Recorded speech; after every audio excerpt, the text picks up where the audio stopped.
And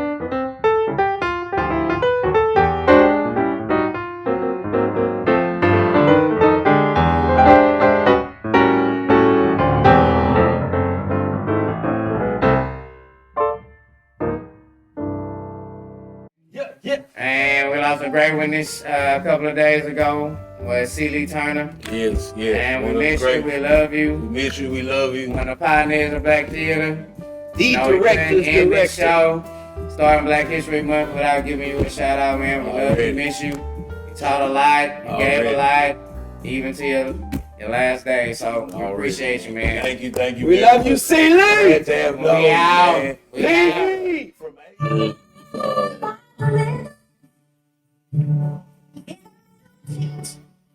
Oh, just like the river. Ever since.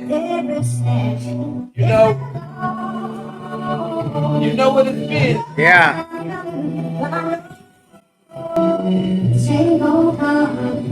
You know what? The change gon' come. Welcome to the show. Hey, welcome to the show. AQC, we here to let you know.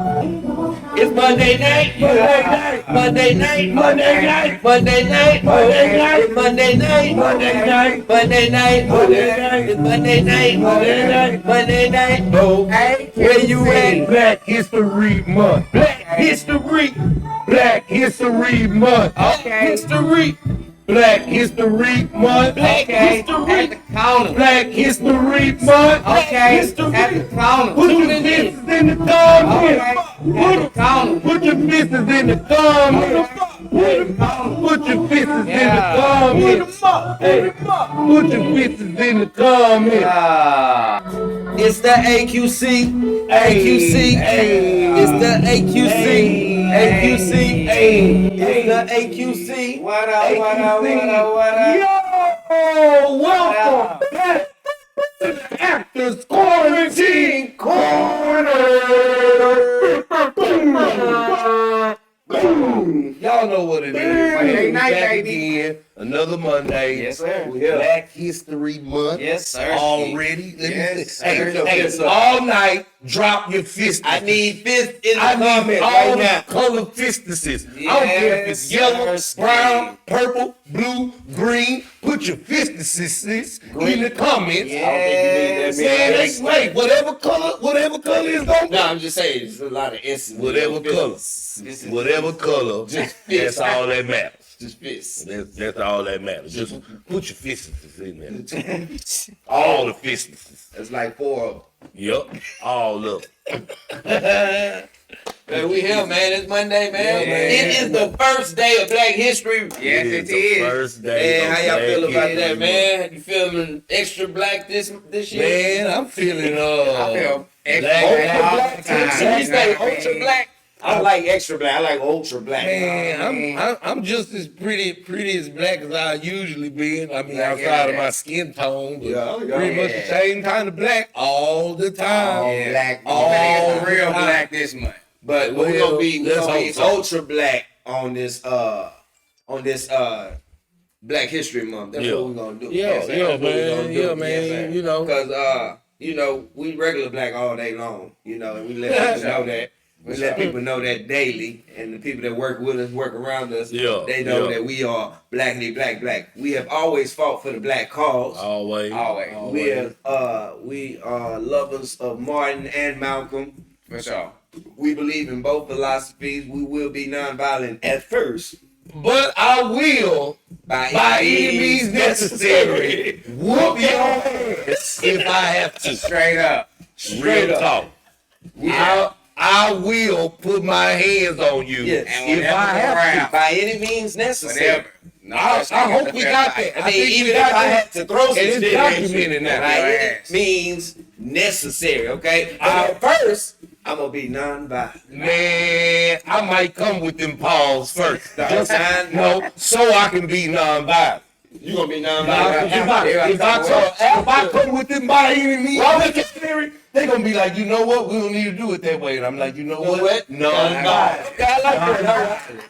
No, We're gonna do it backwards. Yeah, we're gonna do it. We're gonna do it by any means necessary. Oh, y'all don't? Okay. Oh, let's Non-violent. talk All right. about it. Let's talk non-violent. What you want to talk about? We drinking talk. Hold on, let me turn my cheek this way so I can hear you. Yeah. And let's do it over. You see how that works? Now we're not turning cheeks because of the other thing, you know. Yeah, We ain't turning no more cheeks now. We ain't got that many cheeks. Look, now I'm about to get started again. We ain't gonna make it up out of here. We ain't gonna make it up out of here. But man, I love that it's Black History Month, man. I don't know why we get the shortest month. I never understood that. Yeah. you know why we get the shortest money. You understand that. Because we Negroes. You think that's why? Because we Negroes? Because we I don't have Negroes. to say nothing else. But it's Black History Month. It is. We go do. Who is your favorite black figure to talk about from back in the day that was up on the wall in elementary? Well, now I went to white elementary. It wasn't on my wall. My dad had to bring the pictures and then we put them up on the wall. I hate to be so simple, but you know, George Washington Carver, bro. You gonna go with the peanut? You fucking with the peanut? First, I ain't been a front.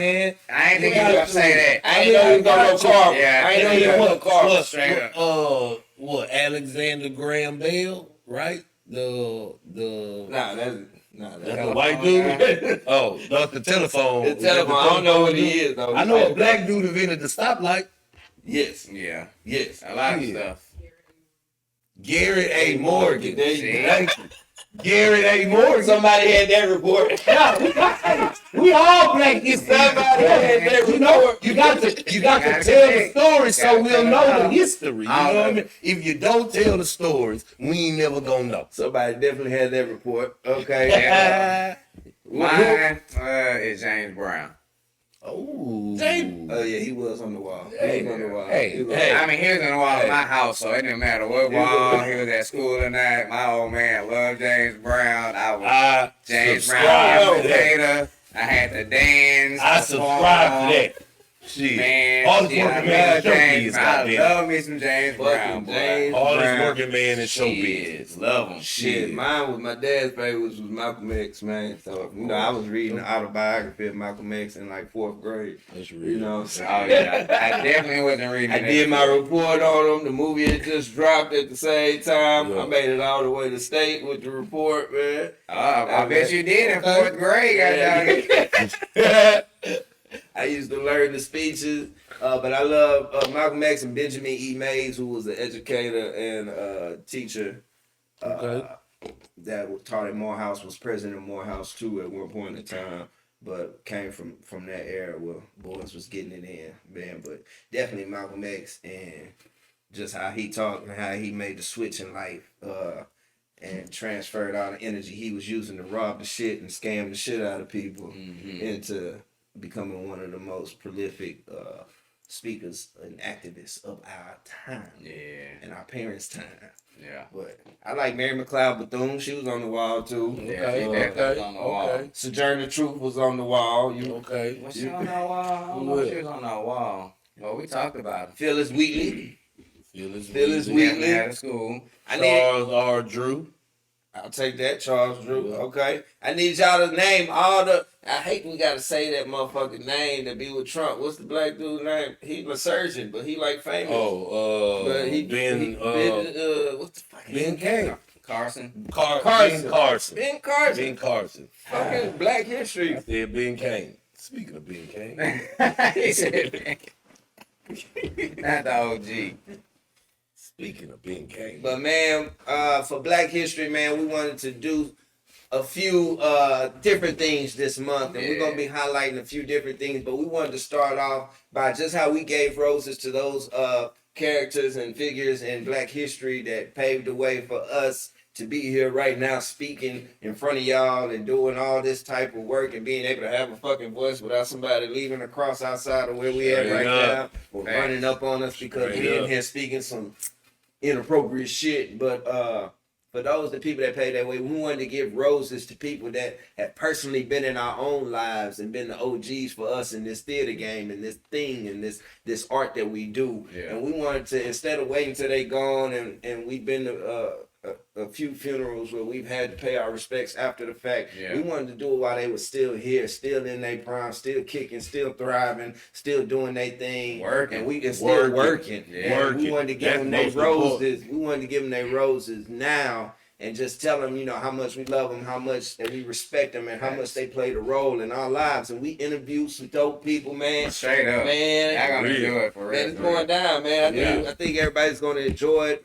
I think you're going to have a good time, man. And just get to know these dudes as we interview them and just dive into their lives. And we want y'all to know what we know about them. Yeah, so hopefully after we finish tonight, not only can they be fans of ours, but they will also be fans of yours too. True. So if you got like any actor friends, anybody in the business, film, stage, like they got some gems, they dropping some knowledge, some stories that you need to listen to, some information that could really help you progress in this game, in this field, because they still doing it, been doing it for a long time. So like, really let some people know. You listen. Share it right share now. it. Share the live right now. Share the live. I'm talking about y'all you about to talk to some OGs right now. This when you Y'all pull out your notepad. Pull out your notebooks. Because I guarantee you. Share the live and tell your people. If you real about it like I am, you might want to just tune in. Everybody we interviewed is a professional. They have worked with some big names that you know. So you want to tune in to this right now. It's about to go down right now. Y'all know that little paper plane thing right there. Send that out. Share this right now. Nobody else. Y'all can't keep us to yourselves. Everybody. I know y'all like to keep us to yourselves and make this like a little cult following, but we trying to spread out. Okay, so we need y'all list.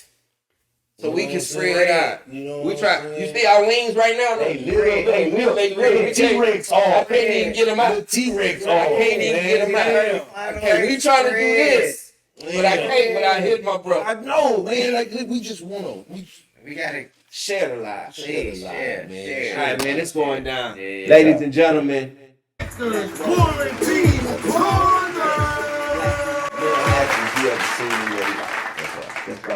So, what have you been doing during the pandemic, Wayne?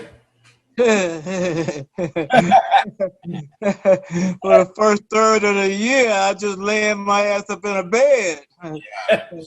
You know, ain't too much I can do now, but I got a couple of projects with the Buffalo Soldier Museum.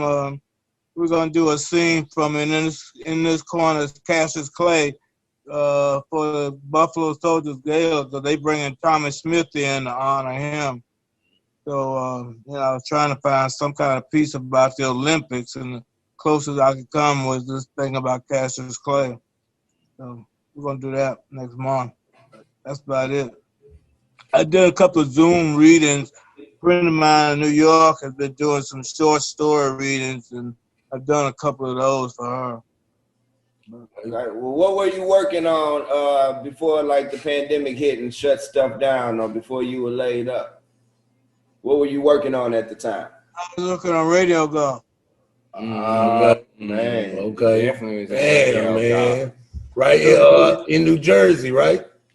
We got to do about 5 shows and stuff, so we got an opening, and you know, I got to test myself against that New York market and shit and stuff. So it was cool. Yeah. We had a bunch of guys that came out with August Wilson, actors, came out to see the show and stuff, and it went pretty good. Yeah. So they tell me that they still haven't taken the set down. They said they kind of waiting, you know, for them to get the okay to open back up, and they want to go back and do the show, do a full run of the show. Oh, that'd be dope. That would be dope. I know you was holding it down for Houston, man. I know you was doing your thing on stage. Man, I had a good time. I had a great day. It was a great theater to work at, Two Rivers Theater in Red Bank, New Jersey. Okay, I heard them. It's like being at home and shit. I ain't never got treated that good working on a show and stuff, man. It's incredible, you know. Like they were picking me up for rehearsal. They had an apartment for me. It was about 4 blocks from the theater, but it was still kind of rough for me to walk them. So they had somebody picking me up, and she asked me, hey, you know, what did I do here at home? I said, well, you know, I got a 3-wheel bicycle at home. Yeah. And so when I came to rehearsal the next day, it was a 3-wheel bicycle sitting in the lobby. I said, that's yours. Wow. Man. Already, man. Yeah. That's That's love, man. But That's see, love. Yeah. that just speaks volumes for your work. Like we've known you for so long, and the work you put in, and how, man, like words can't even. For real. Like to see you on stage, to see you work, like you directed me in my first professional show, and I'm just like, yeah, I never you forget deserve all that. of that. You deserve all of that. Like whatever you need, people should be able to willing to give it to you because you put the work in. You know, it's all good. It's all good. But you know, I was looking up, seeing everybody doing all this work. So shit, don't nobody call me to do no work.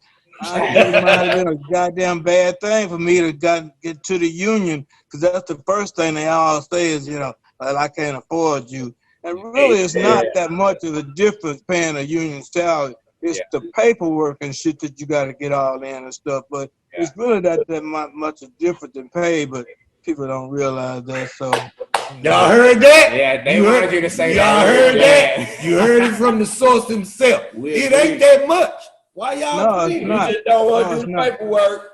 It ain't that much. Do the paperwork. It ain't that much. And that's what we try to tell them, man. We feel your pain now. Ever since we joined the union, man, people be telling us, oh, man, you know, you perfect for this role, but, you know, I can't afford you right now, Joe. I already got just ain't got it in the budget. I got this many equity actors so far. I got 5 for the year. I only do 5 for the year. That's the one. That's the number right there. I got 5.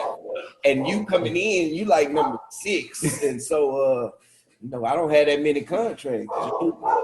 But Wayne, we want to take it back, since we're gonna give you, because I've worked with you in some of my first shows at the ensembles. I had you get on my ass and get me straight before, but we want to take it back. What first got you into acting? How old were you? How did you even get into it? I don't know. That's kind of hard. You know, as a little kid, probably 4 or 5 or so, I can remember being in like a little church play. But still, you know, I didn't even think about that and stuff.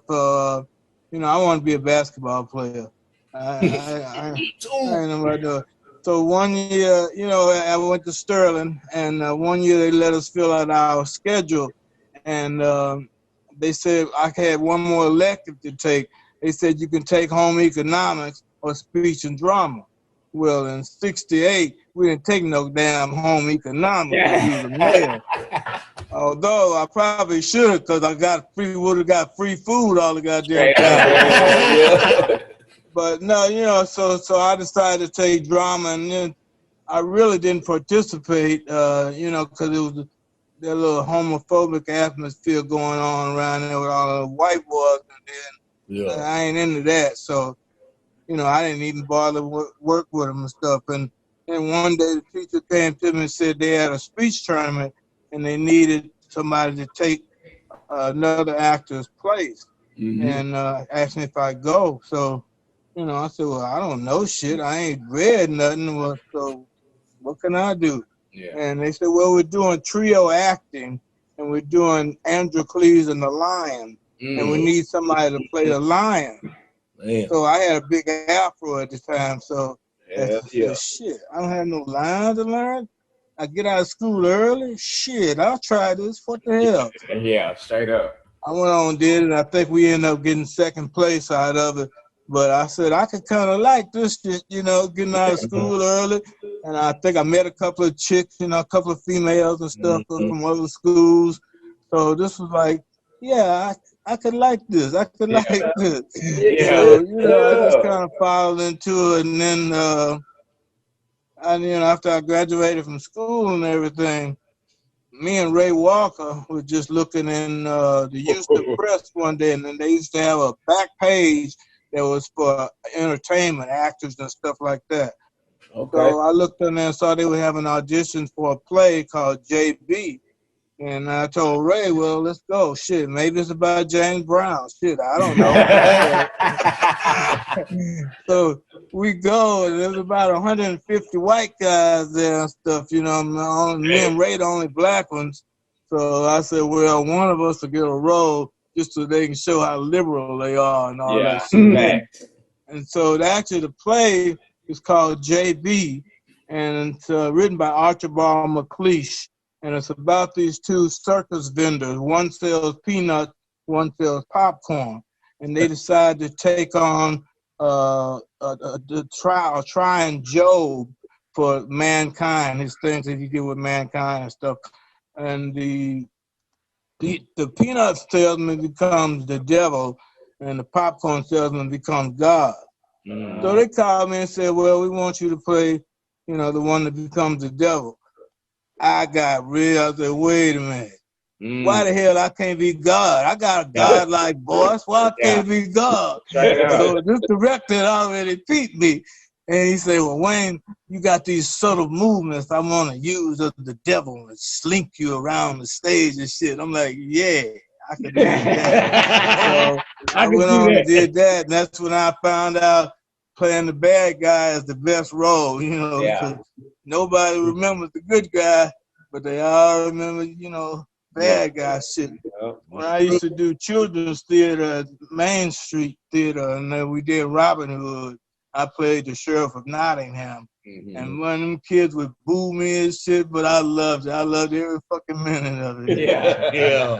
Yeah, man. So, you know, like I said, I just started auditioning for different stuff and everything. So, you know, and eventually I wound up at a community theater over on Alameda. And I had already done Diary of a Black Man because I ran into Thomas, and he came running out to me with all these pencil-written papers. Said, Wayne, you got to do this show. You got to do this show for me. I said, okay, all right. So that's how I got a diary. But I was at a community theater, and somebody said, you need to go audition for George Hawkins. And I didn't know who the hell George Hawkins was then. So they were having a showcase. The actors put together a showcase, and you know, I got them to let me be on the showcase. So I went and did the little dramatic monologue I used to do at speech tournaments. And after I did it, George just came running up to the stage and grabbed me and hugged me. He said, I got you now. I got you here. So that's how I got it. Yeah, it was like, you know, and I heard from him within 2 weeks. He called me and said he wanted me to come take somebody's place in a play. And I said, oh, shit. I was scared because I can't learn no line in 2 weeks and stuff like that. And I didn't know. You know, I didn't know what I was doing. I didn't know what I was doing. So, you know, when I first started my career, I just stepped out there. This shit, you know, I'm just going out there and I'm go for it. Because, you know, I saw a lot of kids that went to school and shit and got degrees and all that shit there. But, you know, I learned my shit backstage, watching other actors and just really studying my directors to see what they wanted. And then once I started directing, it gave me a better idea of what to do as an actor because I know what directors want. So, you know, it's been a little journey and stuff, but, you know, it's been cool, man. Cool. So you were good friends with George Hawkins, the founder of the Ensemble Theater. Yeah. How long were you at the Ensemble? Huh? How long were you at the Ensemble? I came to the Ensemble in 81. Woo! Hey, that's real. Yeah, I've been there 40 years. Get there to 07, 06. Yeah, man. 40 years. So, that's what's I've up. seen a lot of them come and go over there. But, you know, it was always a pleasure to work at the Ensemble because it was just a, you know, it's a, you know how we are. You know, so it's a lot of junk that goes on there at the theater that they ain't got nothing. A lot of drama that ain't got shit to do with theater that goes on up there. But it's just an atmosphere like a family thing, and you can't find that anywhere. You know, like when you brought me over to the alley, you know, they just didn't have a concept of us getting together for a circle and shit, stuff like that before a show. And it's just totally different, Joe, you know. But, you know, I've worked with some good people at the Ensemble, and, you know, I've been around a little bit, a couple of little places here and there in the States. And the Ensemble is a unique theater. It just really is. Yeah, already, man. So in light of, you know, Black History Month and being at the Ensemble so long, just talk a little bit like how important it is to be in or produce or like the continuation of Black stories, especially on stage, like, or in art, in movies or theater at all. I mean, this whole country everything that goes on today is based on the fact that we are here and that we are here against our will. We were brought here against our will, and we survived all these things. And that's why, like when I watched Ma Rainey's Black Bottom on TV here a while ago,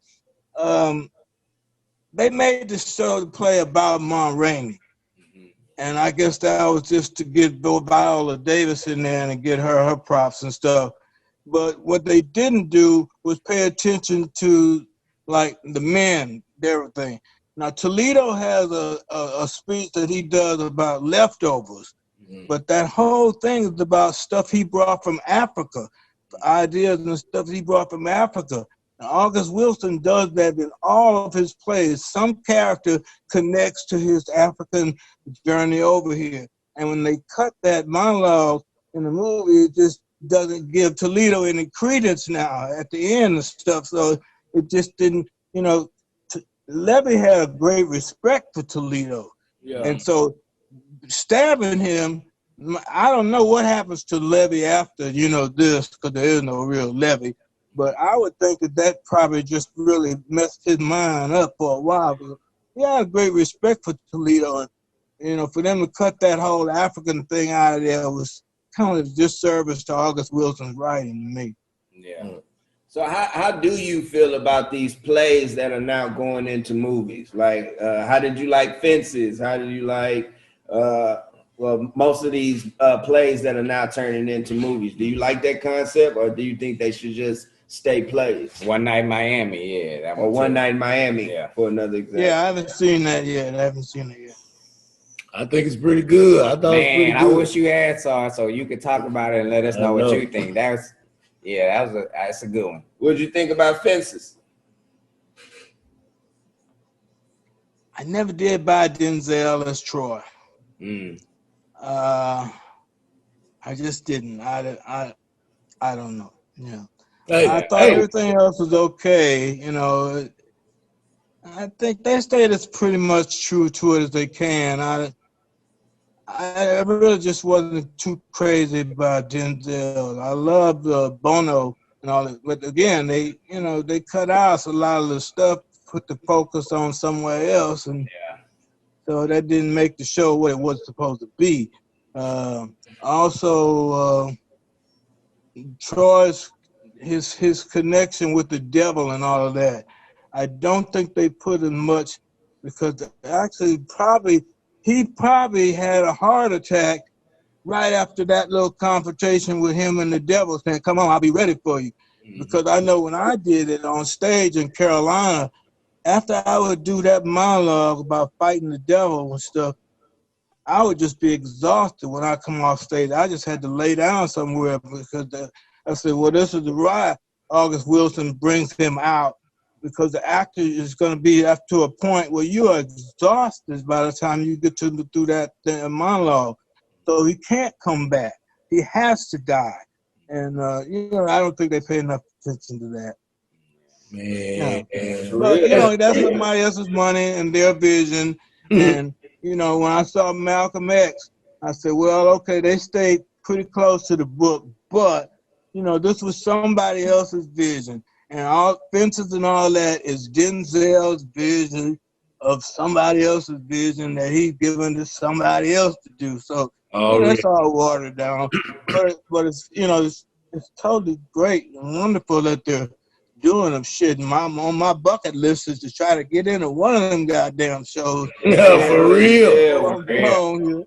See, I don't know. Hire all of us. Yeah, we want the work. No, hire us. So Wayne, you've done a lot of film and TV, movies too, shows. A little bit louder for me. I say you've done a lot of film and TV, a lot of shows that we watch on TV, and movies that we've seen. How has that been, stepping into that world, different than theater? Well, again, when I look at a film, because I know how they're made, and I know how many people are in line to have their opinion about how the film should go. Sometimes you got to change up a scene just because the costumer has something else in mind. Sometimes you got to change up a scene because the set director doesn't want this or that on there. So you answered everybody, but theater to me is the purest acting that there is. I don't care how you put it. Like what they're doing now, all this Zoom stuff, it's okay, but you know, when you take that other person away from the person that's next to that you're talking to, and you don't have that connection, it's just empty. Yeah. It's like getting the M&M with no chocolate in it. Yeah. Oh man, that's so disappointing. That's the best shit I heard. That is the best shit. You know, I used to do a one-man show, but I stopped it because I like working with other people. I like being able to bounce something off of somebody, have them come back with me, and then me have to come back with something else. And when you don't have that, it's just, you know, it's just empty. Yeah. And that brings me to my next question, because you've been acting for so long. When did you really start directing, whether it's stage or film? When did you really start getting into directing? I think it was because I had a show of my own that I had put together, and I didn't think I could pay somebody to direct my work. Yeah. So I said, well, let me just direct it my damn self, you know, and stuff like that. But, you know, and then every now and then somebody else on something will give me, well, Eileen had to go into the hospital, and she asked me to come in and take over for 1 month. Don't stop no show. Yeah. And I told her I wasn't going to be no damn babysitter. If I couldn't direct it, then I wasn't going to do that. Yeah. So she said, okay, you can direct it. Yeah. And it was funny stuff because I gave them the night off before we opened. Definitely did. She definitely did, yo. Eileen freaked out when she heard what, you gave them the night off? Yeah, shit, they ready. They know what they're doing. You know she don't play that. She don't do no nights off, even if your ass got to sit there and go over your lines. Well, you know, we have been working quite a bit, and you know, it's just sometimes you can work too much. Like you can study your lines too damn much. Sometimes you just gotta put the book down and step away from it. Yeah. And then come back and get a breath and go again. But that's what I felt with them, was like, well, they don't need it. They need to go home, rest, chill out, come back tomorrow. They'll be excited about, let's do this. So what freaked them out. So I don't know, I haven't directed anything since then. So I don't know if I did something wrong or whatever.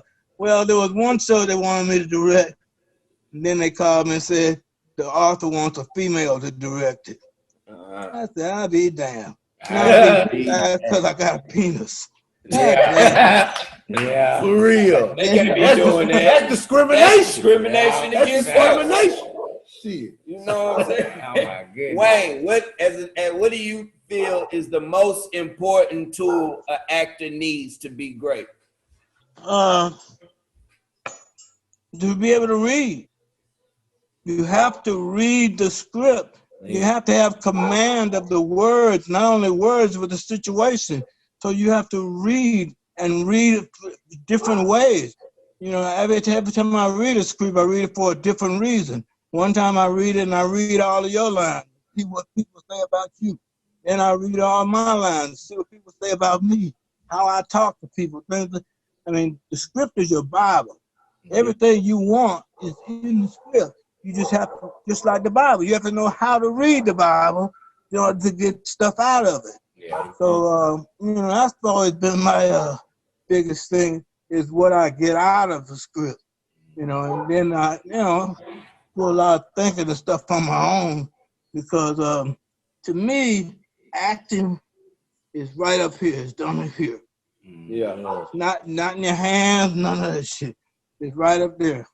You have to research and read, and you have to just constantly read that script, you know, over and over, and everything you want to find is in there. And then, you know, I study people a lot, you know, and that's working with good directors who tell you this stuff. You know, look and see. Like, my biggest thing is like one of those, Eileen will sometimes tell you, where were you 5 minutes before you came on stage?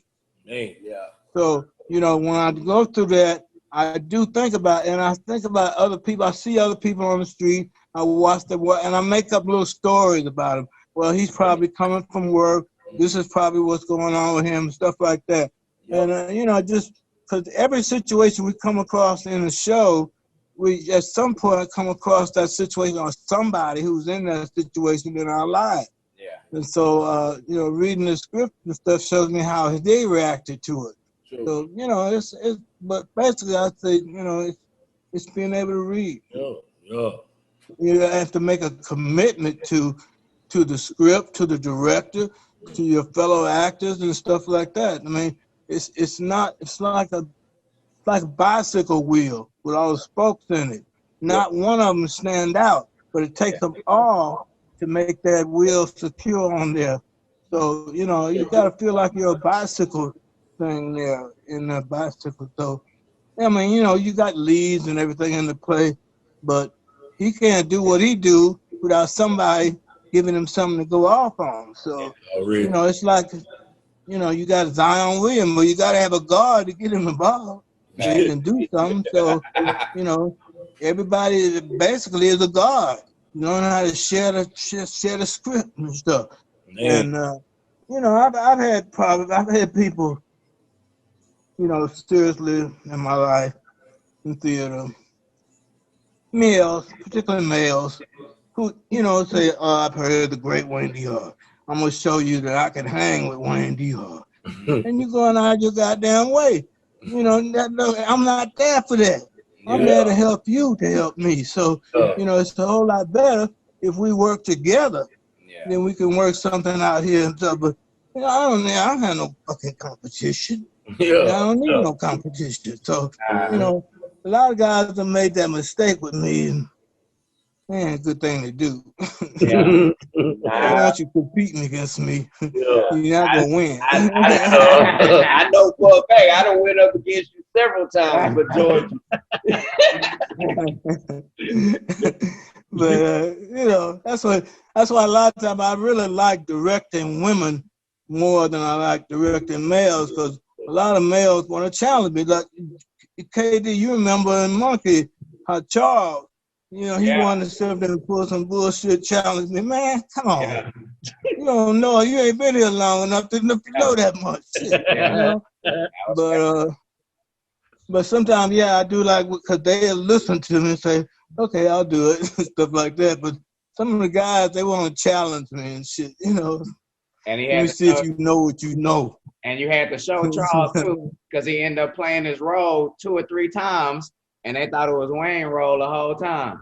Yeah. And he directed it. So no, you don't challenge Wayne. I was there. That was my first show, and I learned the first time.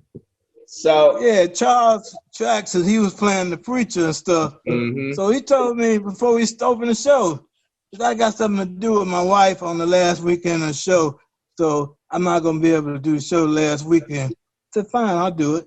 And then we got to go to the time. He said, no, man, that's Taylor, man. I said, fuck you. I'm sorry. I done already done this thing, baby. It worked. Rap now. So, you know. We'll be all right. We'll be all right. You enjoy that. Enjoy. Y'all have fun. Wayne, before we get you out of here, what is one thing you would pass on to the new generation of actors that are coming up? The new generation of actors that you see coming to work, coming to audition, what words of wisdom would you pass on that they should hear from the great Wayne DeHart? Be yourself.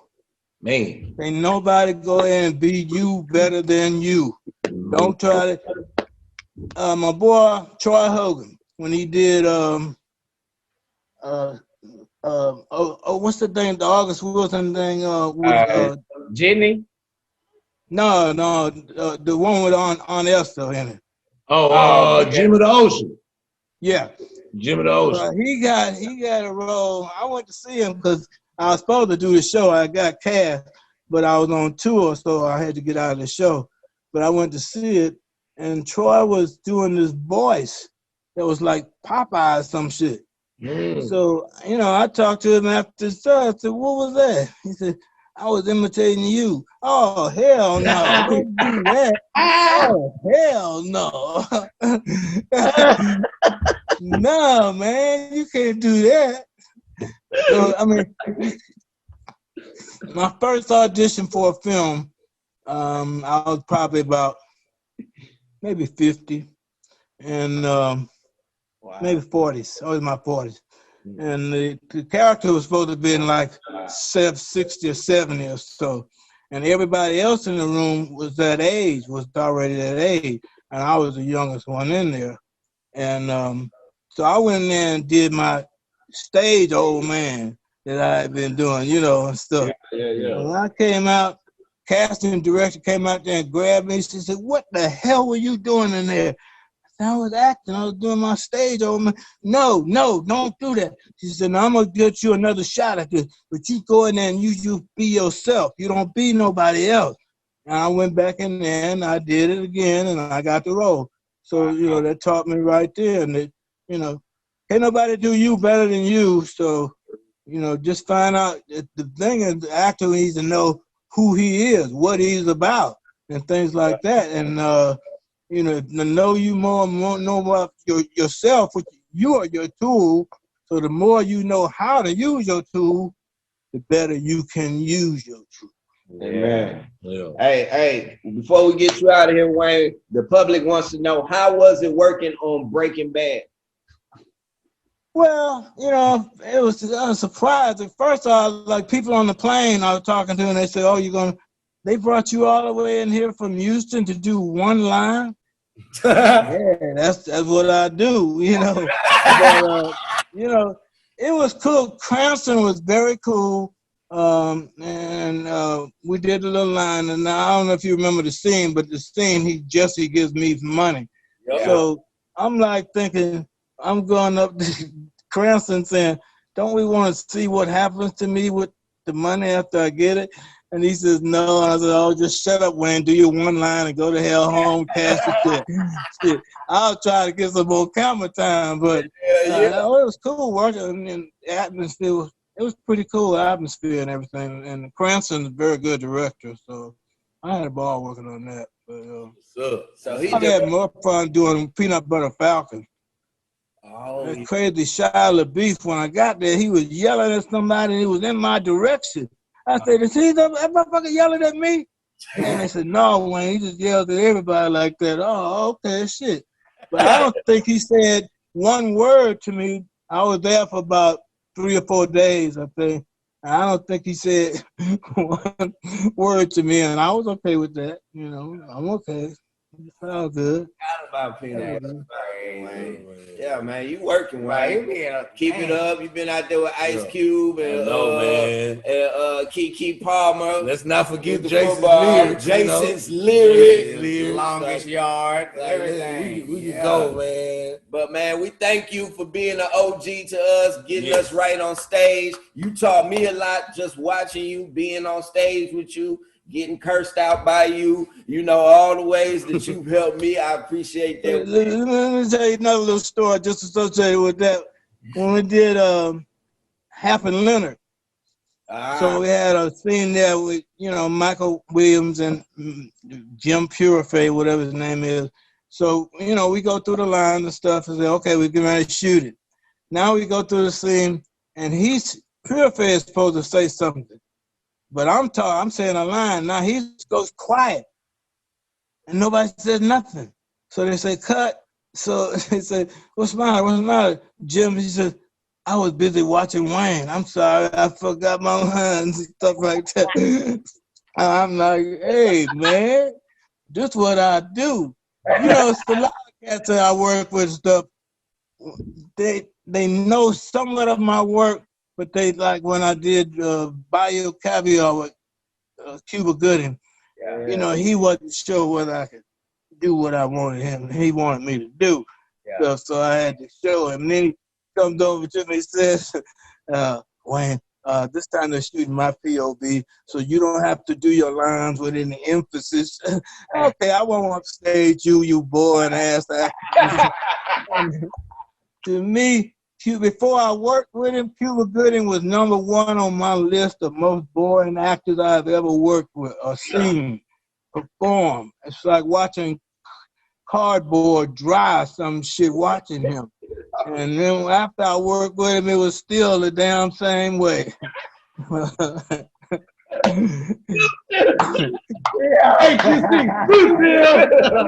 for real.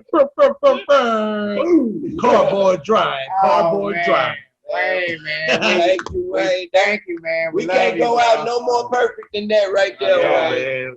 We give you All right, thank y'all. Y'all be cool, man. All right, man. Appreciate it. Love you, bro. Yo. We appreciate you, man. Nick. Who we got coming up? Got Troy to the hole. Troy? Troy to the hole. Yeah. Troy to the hole. Yeah. Troy to the hole.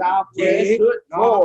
Troy. Green sugar. What up, Troy? Green sugar. Yeah. Green sugar. Green sugar.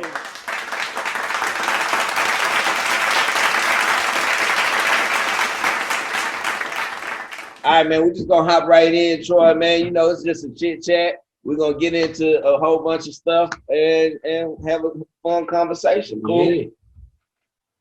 Yeah, I'll make sure I got all my information up in case you ask me a question I can't answer. Like, hold on, Troy.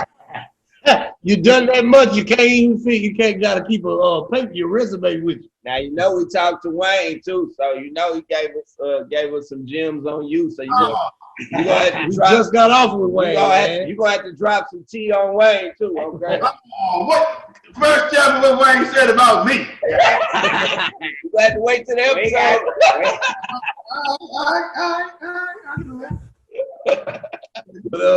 But you know, man, all right, first, I mean, you know, just you've been here before. Welcome back to the corner once again. For real. Thanks, brother.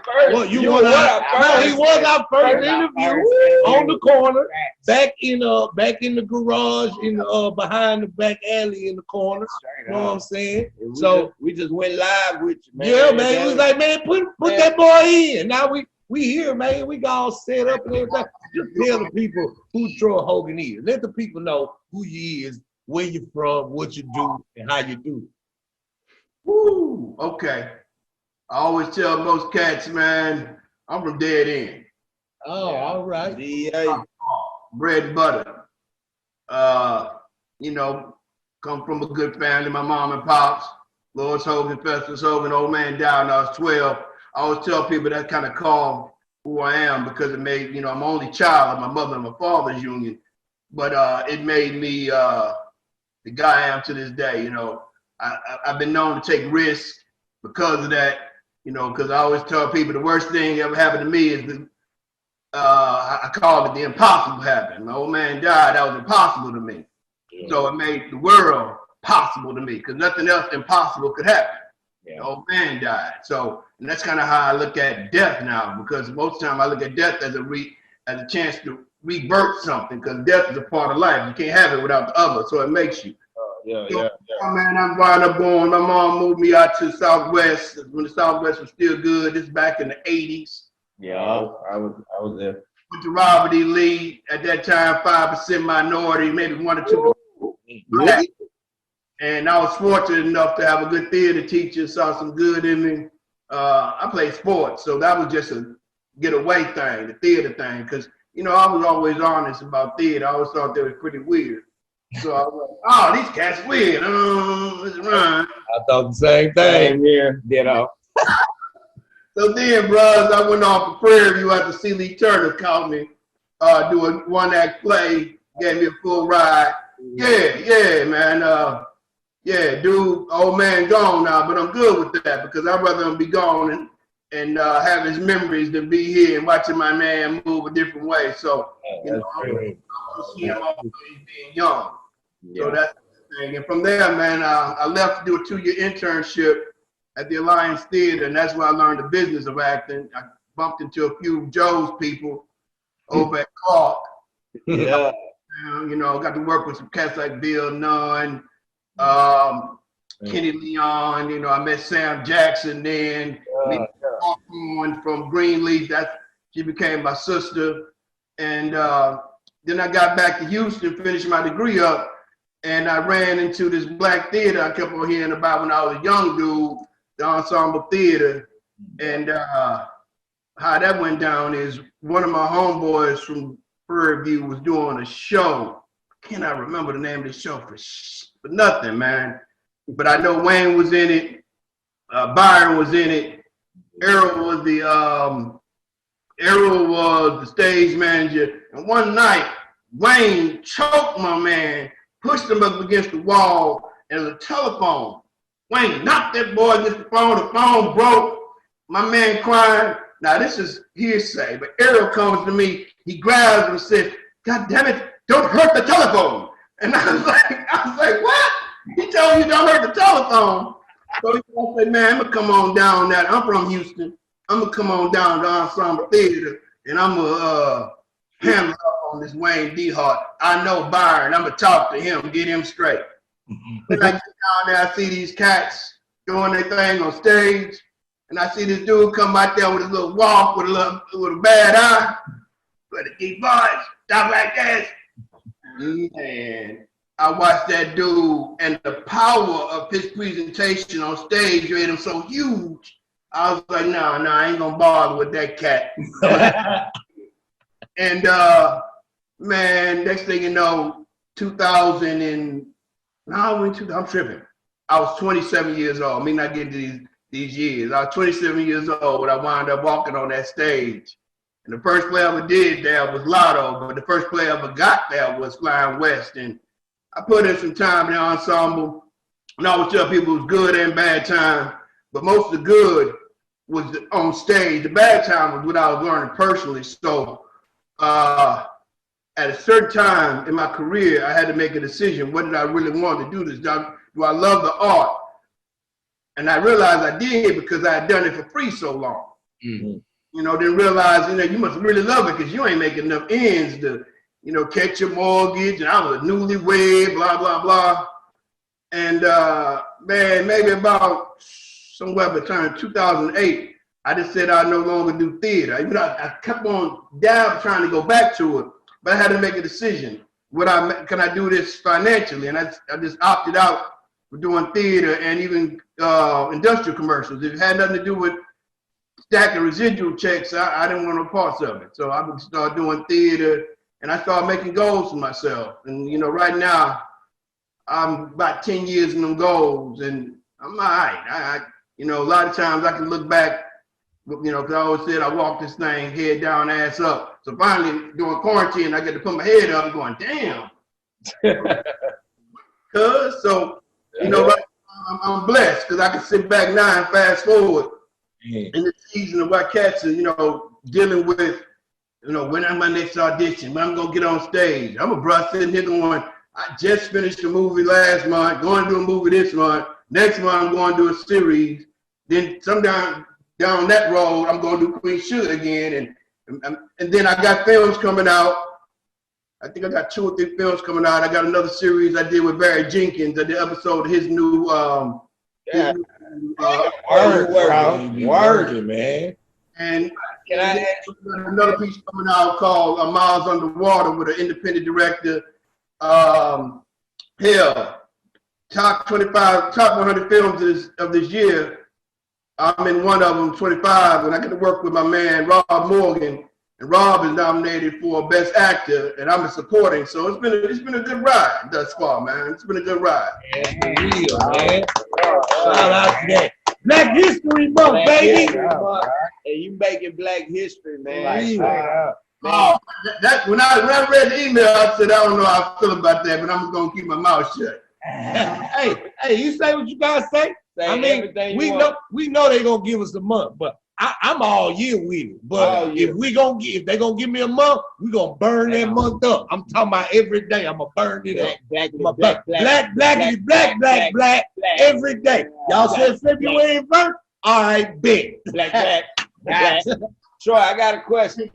So wide open right now. This got me even now. I'm looking forward to each day change. I ain't gonna say after the pandemic because we're gonna ride through that, but it's gonna be like, as I best heard, the best see, like the Roaring 20s, man. There's gonna be a lot of artists have a chance to have time to write what they want to write, create what they want to create. The doors are open because they want to hear Black voices for this present moment. We'll see how long that ride.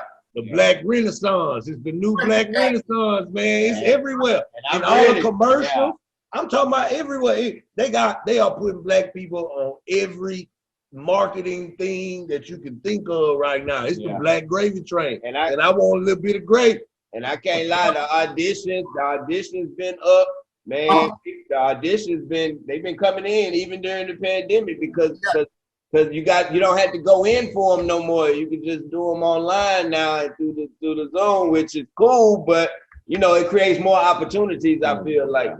Well, that's how I won in the game because I got out the rooms, man. I used to, y'all know who I used to be with when I was local. And you would go to those auditions and you sit in the room with your peers, but I never wanted to be in the room with my peers because I don't want to hear their tone. I don't want to hear what they're reading about because I'm like, nah, man. I don't want to be sitting out here with 7 guys auditioning for the same role and how's it going? Nah, man. That vibe didn't ever do me. So when I finally started doing things at the crib, that was cool. But then after a while, doing them at the crib wasn't good because I was like, man, you ain't treating this like a business. Yeah. It's a place where you leave your house to do your work. Because at the time, me and my wife had just gotten together, so she wasn't used to, I'm auditioning, next thing you know, Troy! Damn it, let me pause. Do this over. So now I just take it to the studio, shoot it at the studio, and then, and same with that. I still get an audition on yesterday. But let's say, the old audition, the old process is like, well, you come in on 2:00 on Tuesday. And so now you got all this time. Well, what I decided for my career was treat every audition like it's what I want down the road. Down the road, like right now I have 3 recurring roles on 2 different series. Now, my goal was to get there. Yeah. Now my goal now is to be a season regular on a network series or a series, but the long term is network. Well, I had to start treating my auditions like that. And when I say that, let's say I get the sides. If I'm a season regular, I got to know shit tomorrow. Yeah. So I don't give myself that time to wait till Tuesday. No, you get it, you send it in tomorrow, or you send it in today. That way the person's going, oh, this dude here, hold on, he sent shit in. He's always first. That's turning them over. Hell yeah, that's a good note. That's a damn good note. Yeah, and I'd rather throw those balls in the air. Let me get the balls in the air immediately. I want all my balls in the air. I don't want to have one in my hand. No. Catch one, right? And catch one. Well, we don't find the roles. The roles find us. Yeah. And I had to learn that. I learned that from BB. BB said the best to me one day. I was pissed about maybe one of y'all or many niggas getting roles. And I was like, she said, Troy, what's yours is yours. And at the time, I was like, oh, okay. But now down the road, yeah. Because I know some cats that tell me, man, I wish I'd have been that role. I wish I was that cat. Now I say, well, that was just mine. So what's mine is mine. So after a while, I stopped looking at everybody else's plate and got my plate in front of me. And now, my plate is good. It's, I got a small team. It's me, B, and Jen, and we just grind. Troy, do you think your personal growth in life affected your stage and career growth? Yeah, and I'll call that balance. As artists, man, we go through, or even athletes, or even people that love what they do, they love it so much, and then they look around and realize their life is out of balance. And I had to learn to get my life in balance. I had to learn to get my personal life in balance, my parent life in balance, my son life in balance, the way I take care of my finances in balance. So it ain't just acting now, it's just show business. Say it again? Show business. Yeah. And I tell people I'm not in the acting business. I'm in the Troy Hogan business. That's it. Hey, I have a Troy Hogan business. If it ain't got nothing to do with Troy Hogan, I'm good. Even going to movies, watching television. Hell, the only time I really run to go see theaters, I run to see y'all. I don't go out here and let me network everybody. Nah, I ain't got it. That's a lot of gas wasted, a lot of time wasted. I could have been home, get some rest, could have talked to my wife, could have cut the yard. So, you know, I had to learn to say, hey man, this is not everything. But it's what you do. God utilize your talent to feed your family. And that's all I do. I'm just trying to feed my family. Man, for real, man. That's my only hope for my career is that I can wake up and do my art and feed my family. Period. Like I don't want to do nothing else. Yeah, that's it. That's it. That's what I heard Samuel Jackson say, because everybody asked why he always takes so many roles, and it seemed like he don't say no to shit. He say his goal was to wake up every day and go act. And Yeah. he said, literally, that's what he does. He said literally he wakes up every day and he go goes to work. act. And that's what he wanted to do. He said that's long-term goals is lofty. At least by the age of, I can put an age on it. For many years, I want to at least make a couple of $1 million worth of residual checks. I ain't talking about act. I ain't talking about just what I go at. No, my residual checks. Yes, yeah, I heard that. I heard. When I'm not working, am I generating money? Yeah. So now I'm building on multiple streams of income just based on that. See, the public wants to know, Troy, how was it working with Matthew McConaughey? Man. All right. All right. Your fellow Texan. Yeah, oh man, dude, that was the trip. That's the first audition that I never got a call back for. Wow.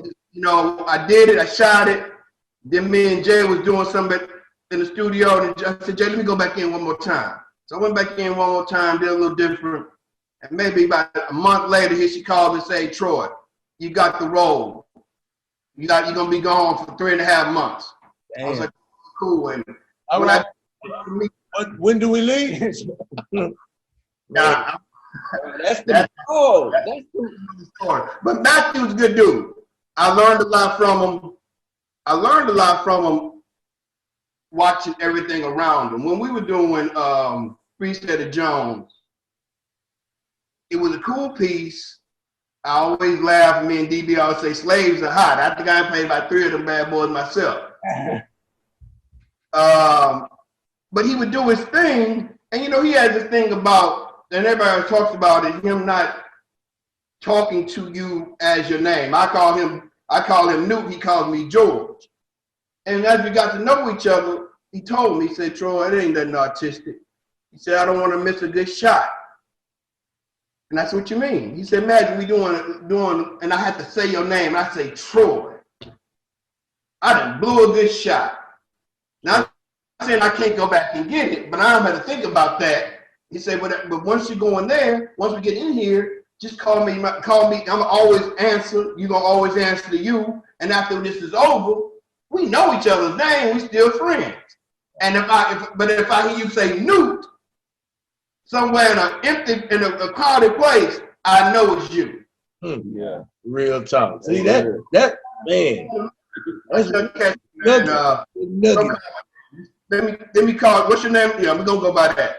I'm gonna get to know that character, that intimacy of that character, rather than the intimacy of what we're trying to create as two artists. Man, that's dope. That's dope. That's dope, man. What do you think is the greatest thing you're working on right now? Do you like TV or movie better? I gotta say television better because it's consistent. Because now I've enjoyed my films an awful lot, but I enjoy television.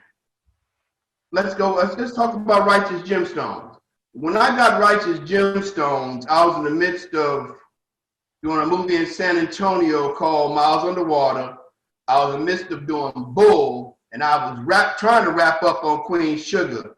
And I had auditioned for a pilot, Righteous Gemstones. Auditioned for a character, which another brother got, but I get this one. So I get this call from Jen from the Finn Cannons, and they're talking to me about, hey, this TV show is gonna be hot. Can you quit this rinky-dink movie you're doing? And that's what they came out of their mouth. And I was like, oh, snap. I said, oh, no. And for me, like Joe said something earlier about my past. I told them, and I really mentioned, I told my wife was online, my Jen was online. I said, tell them, no, I can't. And there's nothing about them being more or less. I say my integrity, Yeah. you know, is in question. If I pop and jump, I've had my integrity questions based on doing what I want to do compared to doing what I need to do. So when I got that role, man, and just to go do a pilot, just to go sit down and, you know, this is not a black piece. I'm working with Adam Devine, John Goodman. Dang, I can't remember this boy's name. Give me 1 second. I don't want to not remember the creator of the piece name. That's a horrible thing. Let me get this boy's name so I won't sound like a fool. So working with Danny McBride was, you know, these are white writers. There's only one black writer on there. And I call him Black Chad because it's two Chads. So Black Chad, he writes for me. And that's peculiar because you sit there and I'm going, wow, this is some true white comedy. And I'm just a black dude. Why do I stand here? I'm not a comic. I'm just an actor. So oh man, one day they had me up there pulling a lip and they had me doing all kind of stuff. But the blessing of it is, man, to be able now, after done the first season, now of course the second season will be done by now for the pandemic. I'm running there to do the next season. I'll be there from March to September. And it's different now because now they're ready for me. I'm ready for them. I'm comfortable with it. It's nothing that I get caught up in far as what's next, because I know they're going to stretch me. They're going to, you know, I'm working with some tremendous white comics, and I go, this is some white comedy-ish. Right. Yeah.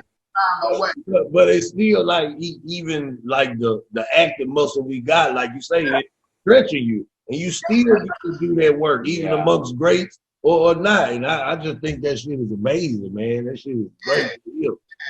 Do you ever feel nervous when you're going up against these people that you watched on TV or in movies before, or do you feel like you've been prepared for these moments that you run into? Man, I look at it like playing football. I know my position. I know my position. I know how to play my position. Really? Yeah. So once I get in there, let's say audition, they pick me. Well, once I get there, I give them a whole bunch of me. I ain't got to give them what do I do now? Was I good? No, I was good. They chose me. So let me give them a whole bunch of Troy Hogan and whatever I do to get better. Like I tell most actors, I know that I'm talented. That's given. I think any artist, you have to become confident at your work. You know, theater is different from film. Film is different from television. Yeah. So I learned the intricacies. I'm still learning the intricacies of acting. Hell, like as I'm talking to you now, I hear myself in my room, the volume. I don't have to do that. I can whisper with that level of mic on me. I can just talk low and move small. Take a beat, make my eye. See, all that, but see, cats be like, hey, I said, nigga, excuse my language. They get the movie that I'm doing all this. I was like, hey, where are you gonna be able to, did you remember all that shit you was doing it? Now do that again. Do all that again. Doing it, ninja. Yeah, straight up. You gotta do that exact same way. Yeah, I liked it, but can you do that again? First thing, what did I do? What did I do? Dr. Mixon, run it back for me so I can see it, and then I do it. And I don't even like seeing the camera. Don't put the camera by me because I'm vain. Cause I'm vain. I don't want to see me. Out here all night. This shit. Troy, what advice do you have for up and coming actors? You know, before we wrap up, man. What advice do you have? Wait. Nah. We ain't rushing you out. We got a few more questions, but I do want you to get through to this young generation. I know you've seen them in auditions for TV and film. You've seen them at the theater. What advice do you have for these young people that are just hopping into acting for the first time, or they think they want to try their hand in TV or film? What is one piece of advice that you think they should? I give them two. One of my lifelong things, your friend, no man's your enemy, everyone's your teacher. Keep you emotional, because, you know, in this art, we get emotional. I said the artist gets his first role. Oh, I've arrived. No, Yeah. Don't get emotional. You just gotta go do your work, and your work will be finished. Yeah. And if you have a hard time in it, somebody pushing you, that's one of your teachers. So don't get emotional. If somebody like you a lot, oh, they love me over there. Don't get emotional. That's just one of your teachers. Because they can turn on you, angles, they turn on you, they can take that feeling you got and now manipulate you because you're thinking all these things. And then the best advice I heard was from Big Alex just a few months ago. Don't get out of line. Stay in line. Don't quit. Even when it gets slow. Create new things. Heck, 6 years ago, I started working out. Just because I saw myself on Friday Night Lights and said, man, where I get this big belly from? This is looking crazy. So I got in the gym, and that's part of my work. Now I got to go work out. Troy Hogan, the businessman, had to tell Troy Hogan, the actor, if you're not working, you need to go work out. Yeah. You need to take your ass to the gym, work out, because that's what you need. Because when they see me, they're gonna say, "Oh, he's disciplined enough to take care of his body. Yeah, he's disciplined enough to take care of himself." And that kind of comes back from C. Lee Turner. Because I remember when we was in college, and we know we did when we was in college. Y'all better take care of your bodies. You better do this and better. Y'all out here doing this, then about night. Oh, mess with these little girls. I'm like, but now at 53, he's 100% correct. yeah, yeah. Already. Word man. to the wise. Shout out, Word Mr. to the C. Lee wise. Turner, man. You will be missed, sir. Yeah, man. And then also keep your teeth fresh. Yeah. You're pearly white. Yeah. My man didn't say that. He say, man, Ho got that Bentley mouth. I say, touche. Straight up. Straight up. All right, Troy, tell us one thing that an actor shouldn't do in an audition. Realize it's not what he should not do is let them run him. That's your time. That 15 minutes is yours. Fuck them. Yeah. You want to start over? Hey, I'm starting over. Yeah. I don't like this. Give me opportunity. That's your time. A lot of times you get our time to them, and we sitting there with that desperation look. Oh, I want this. I want this. No, I don't give a fuck about this. This is my time. I did my work. Not my shit. That's acting. Acting ain't nothing, but that's acting with his bare bone. Yeah. Everybody want some lights, everybody want the wardrobe, everybody want the check, everybody want insurance. No. That's what I tell them. That time in the room, that time on tape, that's your time. Yeah. Do it. Don't put it's one, I learned this from Stack Jack recently. I make love to pressure. That's it. Yeah. I make love to pressure, so ain't no pressure on it. Yeah. That's the realest thing, man. That's Troy. the real. Man, we appreciate you doing this, Troy, man. I love you fellas. Y'all keep doing your thing. Man, we want to give you a roses. You've been our OG.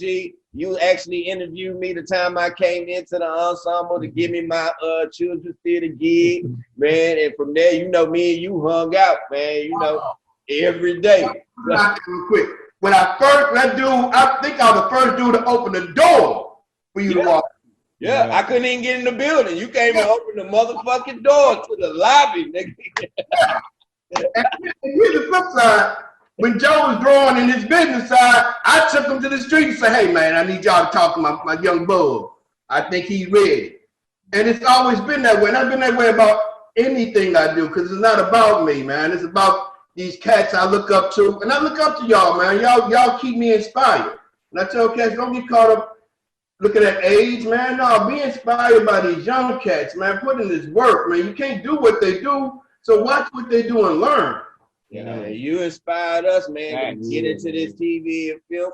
We saw you transition, man, and out of Houston, shit, you one of the hardest working motherfuckers, man. So, God bless you, brother. Salute, bro. Hey, Troy, we gonna catch up with you, man. Peace. Man, y'all, because we got things to do. Yeah. You know it. Third man hand rule. 2 fingers down the road. Bro.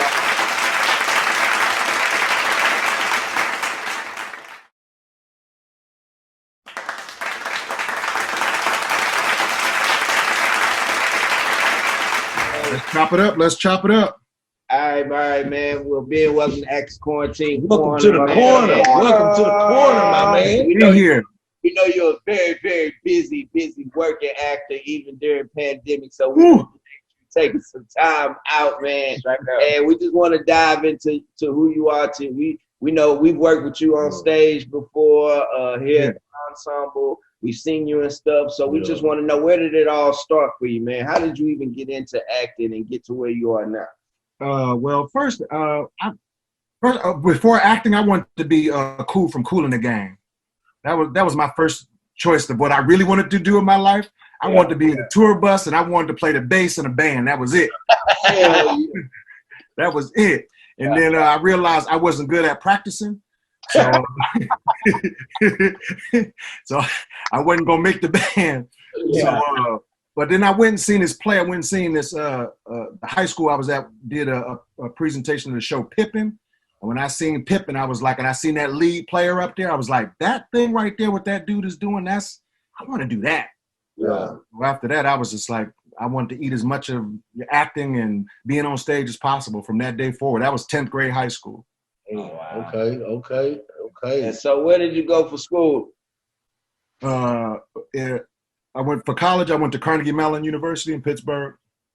We have a conservatory there. Did 4 years there.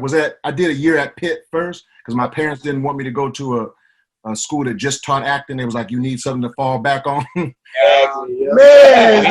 is that everybody, mama? Ooh, that's the worst conversation. Like, but I don't want to fall back on nothing. What am I gonna do? I say you just gonna do acting. That's it. Just act. What about your life, though? What are you gonna do for fun? Acting, mama. I'm gonna act.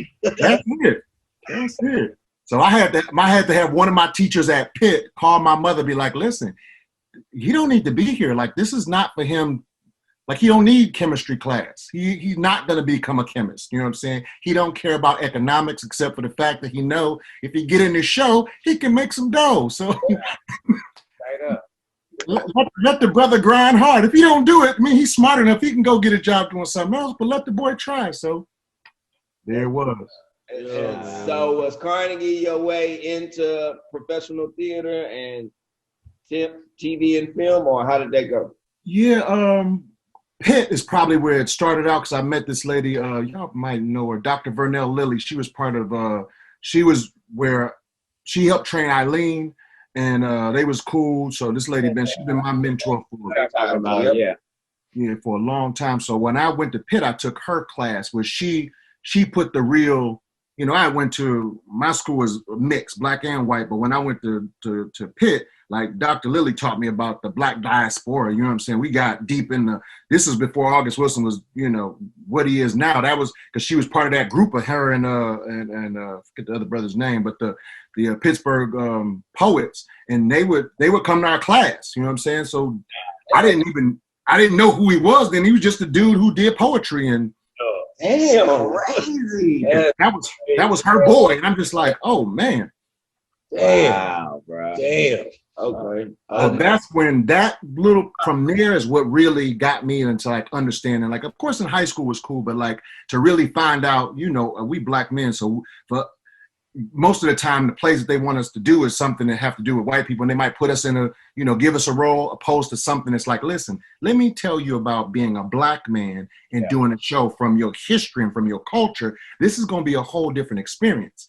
So that right there is what put me on the path to understand it. Yeah. So that's dope. Carnegie Mellon was good at, like, you know, you learn Meisner, you learn, you know, all these different techniques and all, which was cool. You know what I'm saying? I'm not going to say I don't use some of that stuff now, but like understanding where you come from. Yeah. I feel like it gives it like a name. It's something that we naturally learned or watched from others doing or trained doing through working with different actors. But if you go to schools, it usually helps you label what exactly you're doing or give it a name. We don't give it a name. We just say, man, I'm playing my part. Everybody said, no, you know, you just did some Meisner there. Shirley Whitmore said, it's what you call acting with soul. Like they don't teach you that at school. Like people are just inherently born with that, like with that soul attachment. Like you may not be as technically trained, but you have a way to find your way through that character and those emotions just naturally. Like and that's the difference in the cultures of how the work we put out. You know what I mean? I just let y'all label it. You gotta go take a class to soul. You know what I mean? Like, yeah, man, I don't know. So Ben, what one of the things you would say is the most difficult thing with transitioning into film and television, I guess coming from the theater standpoint first? Or were you always film first and then theater? How did it kind of work for you? No, always theater first. I mean, that's always going to be the number one love. I mean, you know how we feel about getting on that stage, getting in that mind space. I mean, rehearsals by itself build such a family camaraderie that I can't. I mean, that's how I know. I mean, through Kay, doing that first show, like we became brothers right then, and so everybody we connected to, like, oh, this your cousin, this your other cousin. That's what we do. And then we came, I think you took us to see Joe was performing, doing poetry somewhere while we was doing the show. Like, oh, that nigga don't, but here we go. Straight up. Yep. So theater always number one. Huh? I say these walk me in the door. Like, you know what I mean? Just the way the ladder falls, man. So yeah. You know what's funny that you say that you went to the school and they taught you the techniques, but you use your techniques. Like I remember going to his apartment. Had his character analysis like on the wall. Like with cards. CSI. With pictures of like the woman he don't like. I won't say her name, I'll let you say that. You hate her, you despise her. And she was saying all of his characters. Like it was so dope because, like I said, I come from school and I learned all those things, but I never really like applied them. Like I just did them. We didn't have names for them. So to go into see and read your note card, they said, why did I do this? And then you see the line drawn to, oh, this is why I'm doing this. And like, it gave me an insight of character analysis and depth of bringing your background story. So like, I really, really appreciate you for that because I ain't pay attention to it until I went into your apartment that day. Like that was real talk. That's Richard Lawson's teaching right there. When I took one of his classes, like that's another thing. Like Dr. Lilly was one thing, and then Carnegie Mellon, whatever. But when I got to LA and I met Richard Lawson, I took one of his classes. That's where that whole analysis that made sense to me came into play, because that was all things he was teaching to say. Let me stop making it something that you need to think about. If you look at it all day, every day, just when you're brushing your teeth, when you're making your food, because this is the world you in right now, you won't forget. So when you get on stage, you ain't gotta like, oh, let me get into some zone or like, no, nigga, I've been looking at it for the past week. I know. Nuggets. I hope y'all getting that. Dropping. So was that transition hard going into TV and film from theater for you, or was it smooth?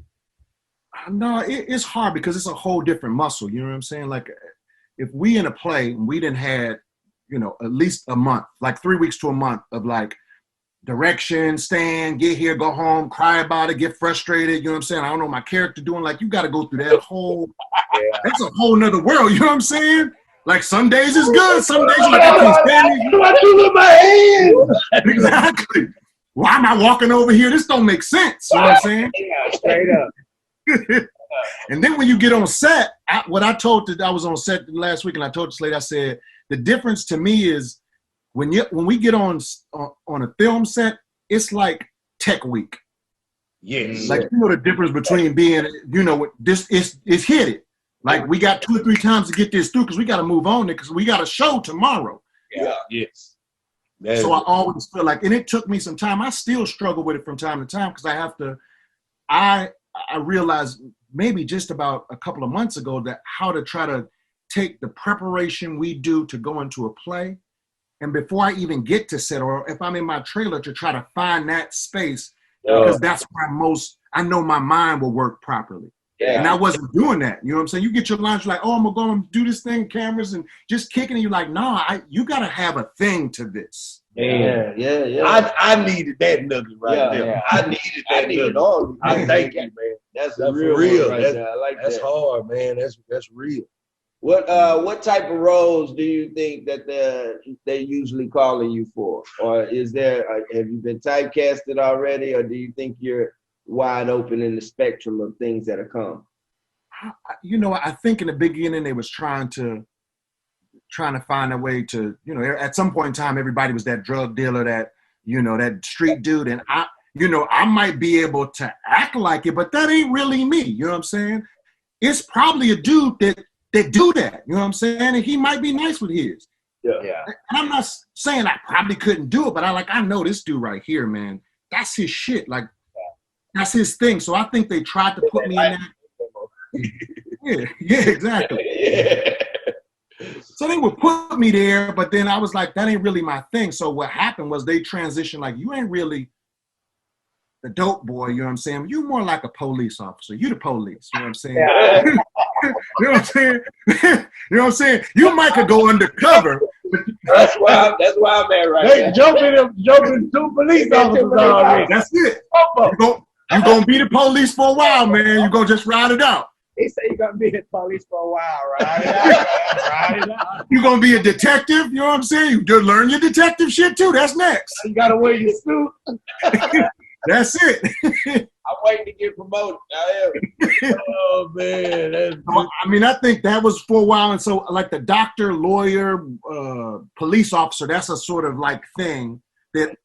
And then for a while, I had dreadlocks, so I was out of contention for all of that stuff because they wasn't gonna see no dude with no dreadlocks going nowhere. So I had to cut all of that off to even try to go down a new path. And now I think I'm more in like this because I'm about to be 50. I'm old enough and have enough like substance within me, but not looking super old to still be the dad. You know what I'm saying? Yeah. I was about to say, Dad. So the last two couple things that's been big has been like, oh, I'm his dad. I'm the lead dude's dad. Come on over here, boy, let's talk about it. You know what I'm saying? Okay. You know what I'm saying? Now, I'm sure coming soon is going to be that fucked up uncle. I'm going to transition in here. You the older brother of the dad you play. Yeah, man. Damn. Crazy how it worked like that. Yeah. So you work with, did you get a chance to do a show with Diddy in it? I think Yeah. I saw you do a CSI song with Diddy. Yeah, CSI Miami. How was that? It was interesting. You know what I'm saying? You know what I'm saying? It was interesting. Now, the good thing was, as soon as he walked up to me, hey, how are you? My name is Sean. I'm like, nigga, I know. Yeah, we know who you are. Oh, man. Like, we see you. All in the buildings. Nigga, I know you. Sean. So I was just like, oh, nice to meet you, Sean. That's the way we're gonna start. Cool. You know what I'm saying? But like, and I had to, because we artists, like we live this. We ain't producers. We ain't did nothing else. We're not entertainers. We live this. We love this. Yeah. So I did have my own, like, this nigga don't really, this ain't. Yeah. Right? Like you really not like you about to do Raising in the Sun again. You gonna do what? No. It's not walking. We on a yacht. I was just like, yo, I'm chilling. I got an ascot on. I ain't never wore an ascot before. I was excited about that shit. So I was going somewhere else, but I was like, this dude is like, and my little bit that I had with him, what I can say is I know the way his mind works. You can watch him like he was going to try to put it all into it. He was, now whether he was good or bad, he knew that he was going to try to do the best he could because that's his mind state. Yeah. So I had to respect, like, yo, he's really like, I'm not going to say that was the best, but I know he gave his best, and that meant a lot to me. Yeah, that's what's up. Have you noticed a bump or a pickup in work ever since the George Floyd things and the response from the theater organizations to the Black community? We and see all you, those, white American theater. White America. Have you noticed a bump in your work, or is it still just? I mean, I see that they talking about it more, and I have this conversation. Lots of people ask me that. Like, this theater world that we in, we already knew it was going to be what it was. You know what I'm saying? So the roles is this kind of way. We know how hard it is. Nobody's mama said, I want you to do this. We chose this shit. We knew it was hard. Yeah. So I know that. And when it comes to this part, I get so frustrated because I'm more worried about stop killing us. You know what I'm saying? Like, I want the work to pick up, but I just wish the police would just leave my ass alone. You know what I'm saying? Like, I understand. You know what I'm saying? Like, I see y'all trying, but like, just stop, nigga. Talk to me for a second before you want to shoot somebody who look like me. Yeah. So I think the awareness is more. I don't know if it's translated into work yet. I just see people more conscious to talk about it, and hopefully that'll turn into projects where we can say, let's discuss how this is. You know what I'm saying? Like, let's try to find some common areas, because are all police bad? No, but it's a lot of y'all that's fucked up. And are all black dudes who get pulled over, like just going to pick up their kids? No, some of us doing some shit, you know, like I'm not going to say y'all all fucked up and we ain't all fucked up, you know what I'm saying? But let's really talk about what's really going on, because as soon as I see you, I'm scared. As soon as you see me, you scared. We got a problem just off of just what you're doing. Before we even speak a word. Already. So I see the work, but I think something about it. Like, I don't know how to fight. Like, I know, Joe, you a poet, so you know how to figure out how to write the words to get into people's head that way. And I'm trying to figure out in this thing where we try to balance trying to work and how do I get the word out, or how to make this work translate into something that means that shit like that won't happen anymore. You know what I'm saying? And that's true, and it's hard because we're not in control of the writing of the work that we're producing in this acting area. But I think it does help that we start to choose more mindful roles and what we choose to work at, and what we choose to pour our energy into. So these people know that, you know, we're not just trying to do this for the money or just because, you know, we think we want the clout for the acting, but we really do this art for a reason, and we really want to tell true Black stories out here for America and tell the truth, because it's not out there. I mean, it's picking up, and we were talking about that last week, how, you know, it's picking up, and you're getting to see that Black people aren't a monolith now. You got sci-fi Black people who love craft country, and, you know, you got, you know, police Black shows, and with 911, Angela Bassett and stuff like that. So you're getting to see a monolith of people. But before, you know, it was just like you said, you know, we just was the gangsters, or we had gangster movies, we had Boys in the Hood, Menace to Society. But that kind of goes into my question I want to pose to you. Like, what is the best option for progressing Black stories? Is it keeping Black people at the very root of telling those stories, or allowing the allies or people that aren't of the culture to, you know, put in their resources to produce what we would like on the level? Like the difference between a Ma Rainey production with Denzel rather than you know, what the show on BET Plus, you know, like the differences in that. Like how do we navigate that? What is the best road to navigate in bringing our stories, you know, to the forefront that matter? Yeah, I mean, I think it's going to be a combination of a lot of different things, and people trying to figure out what's best for you or me or Joe or Kay to get a story across. I think first and foremost, like, it's too easy now to shoot your own stuff. You know what I'm saying? I mean, they had a thing on the Screen Actors Guild where they showed how with these Apple phones in a program, you can shoot two people talking at the same time. Like when one shot with one camera up with both, like we shooting two shots right out the gate. So we can tell stories just because we got shit in our mind, we could do it. Mm-hmm.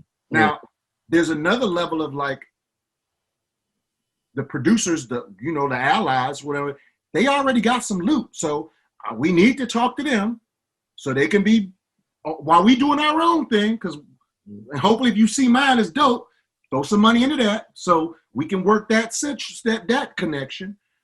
But then the people who, you know, like the BET Plus or whatever are, you know, they got a story to tell that's going to reach a particular set of people too. So, I mean, I just think all of these things have to play a part, that we all have to just keep saying, let's check. How are you doing it? What do you need from me? You know, are you paying attention to how they doing it? And at the same time, the most important thing, because I think all producers and people who in this business, they're more concerned with the color green than they are the color black. So if we get people to show up and buy tickets and not bootleg it or any shit like that, we can get more films made. But we got to show that we'll come out and spend for it. Yeah. I don't know if that always happens. You know what I'm saying? I don't know if our people, you know, I know that there's been times that I was in, and I'm not saying nothing bad about these type of shows. It's just whatever artists need to do, they got to do. If I'm in an August Wilson piece and down the street is, you know, some play this Mama Don or, you know, whatever it is, they're going to show up to that piece place in droves. Sell out. That shit gonna sell out quick, yeah. Dressed to their nines, they come in limos. They like, it's an experience for them. Now, this August Wilson that's gonna change your mind if you just sit here for a second. You don't have time for that. Oh, that's $20. I don't know. Ben Cain, I think he was one of the Temptations. I don't remember him like that. That was a long time ago. Like, that ain't the same if Keith Sweat saying, girl, come over here, let me talk to you. Yeah. And that's the perception that they've had. And that's why we even started this show to change the perception of theater, that it's not just this uppity, you know, snobby thing that you can go to and have to dress up for and have wine and doing all that, but that it's some real hip, cool ass, soulful shit to do. And those same plays that you like that have Mama Don and all that stuff, you can have some of those same instances, but you're gonna get such a richer message from what you watch. It's gonna be so much more honest. It's just gonna be so much more honest. But I think we have made theater cool. Whenever we was in school doing theater, you was the weird dude. You was the nerd. You was the hippie weird dude. You know what I'm saying? Right. Like, and even out of that, it's like, oh, you're an artist, okay? Once you become an adult, so it's like it's never been made cool. I think we're trying to do our best with this show. I think a lot of theaters that we worked at here have now become hip because we have worked there. And it's like, you know, we're going to bring our culture wherever we go. We're going to roll up playing hip hop. We're going to be in this my backpack on doing our thing. Right. We get off, we're not weird. Like, we go hang out with people. We go pop it up. We hang out in clubs. Some of us have promoted clubs, worked in clubs. You know, we do it. We got a whole nother life. And I think if we could make theater cool, or if the people behind it, the money people were behind it, will put money towards marketing in that direction. Like they do hip hop. Like they do hip hop and all the other things that are cool and black related. Sometimes I feel like the stuff that people think is cool is something that's more entertaining to them and less educational. Because, you know, I mean, it's we got to get somehow, and I don't know if that's even production. I think that's in the house to like get our kids and our youngsters to realize that cool don't mean it's just entertaining. Sometimes cool is smart. Cool is. I mean, you just blew my mind with this information. Like I think that's cool, but I think people got different definitions. Exactly. But I think that, like you said, the more we get people to realize that and like talk to our kids, the ones that's in this class with us, or, you know, because I know y'all go talk to the youth or whatever, to get them realize, hey, listen, man, it's entertaining. We're going to be up there doing it, but like, this is something you need to learn about yourself. You need to realize that you come from Africa.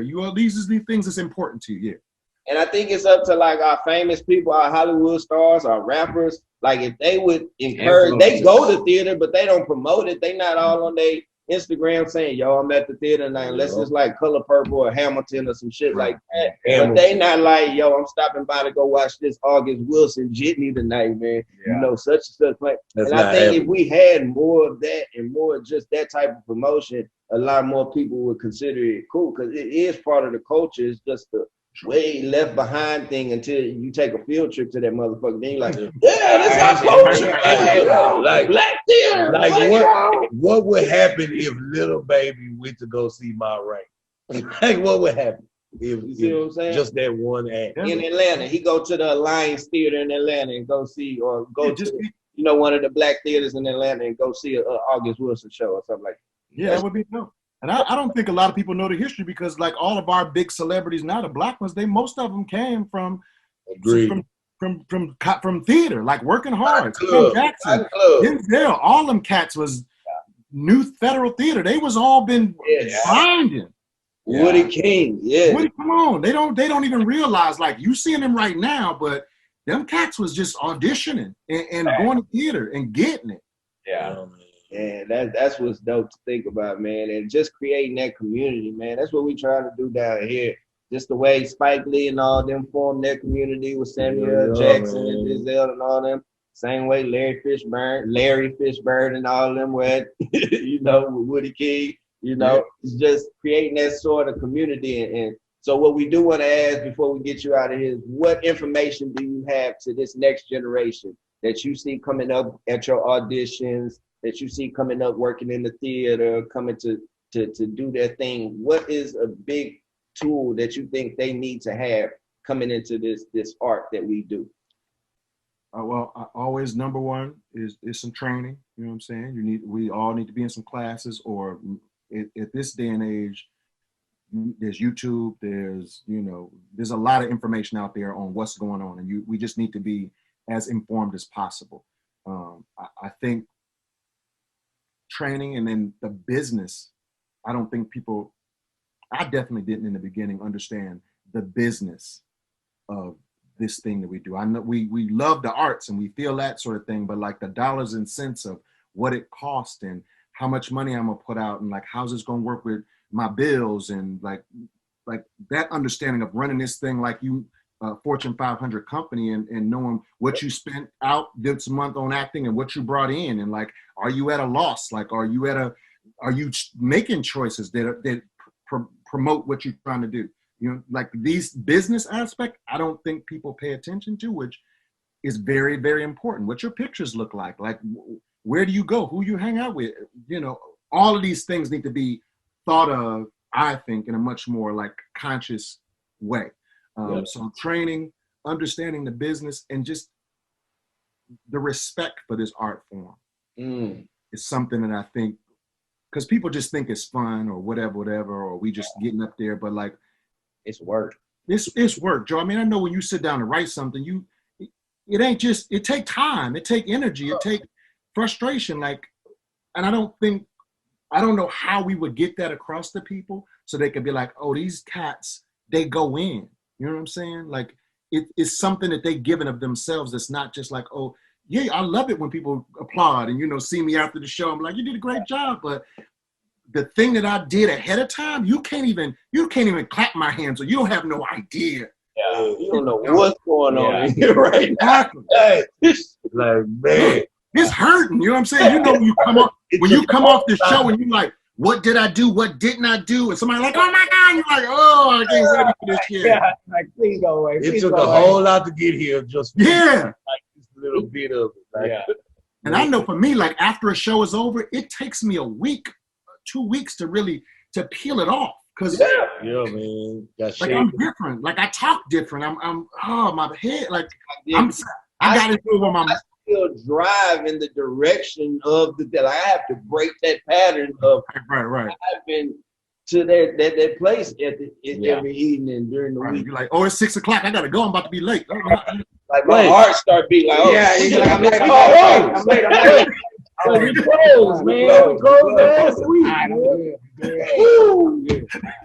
Not late. Word. So no, those are the main things. I think training, you know what I'm saying, understanding that the business, and just trying to find a level of respect for this, and understanding the hard work that's put in it, and in the end, like I always say, nobody makes us do this, so we should live it like we really, really want to do it, like all the time. And then we can't take no time off. Like if I want to do this, then I need to do it. Yeah. Like appreciate that, man. Appreciate it. Love you, bro. Hey, we gotta get an AQC exclusive. Do you have any information on any famous person you work with? I don't have nothing right off the bat right now, but when I get some, you know what I'm saying? You're about to get me in trouble the first time here. We got a Diddy story on the corner, man. Okay, I'll give you that. That's it. Wait, man. Really though, man, we appreciate you dropping by the corner, man. Kick off this good old Black History Month. I know, give you our roses, man. While we look up to you, brother. Yeah, we appreciate it, man. And I appreciate y'all, brothers, man. I'm very grateful that y'all called me in on this, and I love all of y'all, what y'all do. I peek it and check it in from time to time. So it's mutual respect back and forth. And thank you for bringing me here. And let's just keep grinding, baby, because in another year from now, we're going to have more stuff, different walls y'all going to be in, new T-shirts, new projects. Appreciate you, bro. And we hope to see you on set one day. Yeah. That's what we want to do. Everybody. Show out. Waiting on that, man. All right, love, bro. All right, fellas. My fellas, be good. Stay up. Stay safe. Let's show y'all. Let's show y'all. Let's show y'all. Let's show y'all. Let's show y'all.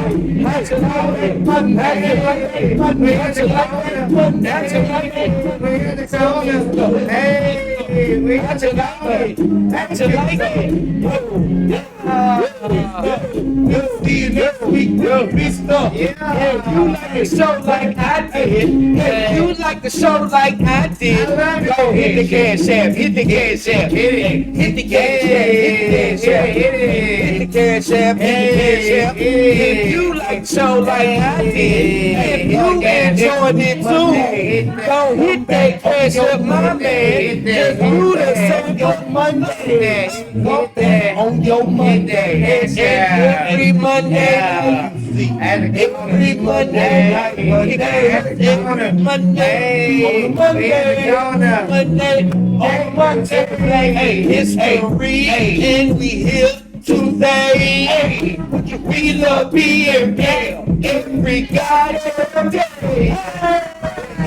Black history, we're here today. I love being black every goddamn day. Hey, see you next week. Yeah. Hit that cash app, hit that cash app, hit that cash app, hit that cash app. Back on up, come back on up, hey, go y'all, come back on up. Let's show y'all, let's show y'all. If you wanna see it again, go to YouTube, go to YouTube. If you wanna see it again, go to YouTube, go to YouTube, come back, go to YouTube. At the Quarantine Corner on YouTube, at the corner, YouTube, yeah. We love you. Go at the corner. Go YouTube. AQC at the corner.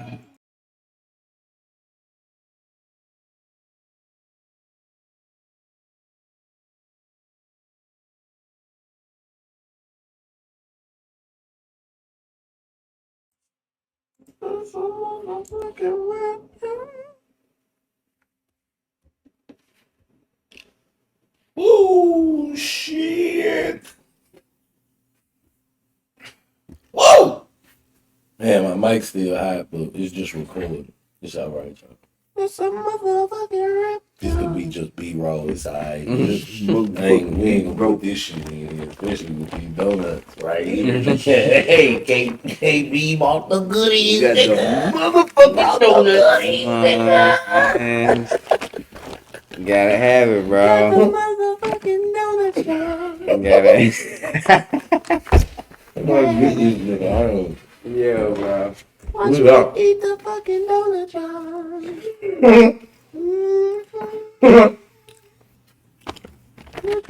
Motherfucking delicious, John. You better get in there. I ain't supposed to be eating shit like this, man. I don't even know how they do they bake these motherfuckers? No, I'm pretty good.